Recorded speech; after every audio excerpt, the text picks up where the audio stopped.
They ran out of oxygen. And that's the moment everyone realized this rescue was about to turn into a nightmare. What started as an ordinary afternoon ended in silence and panic when a child suddenly disappeared into an abandoned well that no one even remembered existed. 1 second he was playing, the next he was gone, swallowed by a narrow, dark hole in the ground that dropped deeper than anyone expected.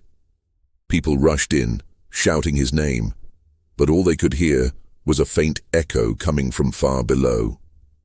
Imagine being trapped in total darkness, barely able to move, with cold air pressing in from every side. How long do you think a child can survive like that? Rescue teams arrived quickly, but the well was too narrow for standard equipment, and every attempt to reach him made the walls crumble more.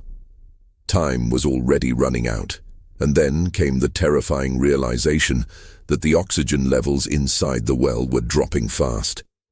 Every breath the child took was stealing time from the rescue.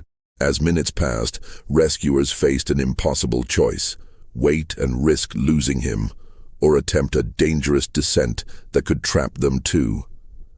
Families stood frozen, watching the clock, wondering how hope could survive in a place that offered no light.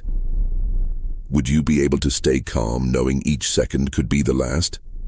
Just when it seemed there were no options left, the rescue took a shocking turn. A volunteer stepped forward with an untested plan, one that could either save the child or make things even worse. It was risky, desperate, and against protocol, but there was no time for rules anymore. As equipment lowered into the darkness, the entire crowd held its breath, listening for any sound, any sign of life.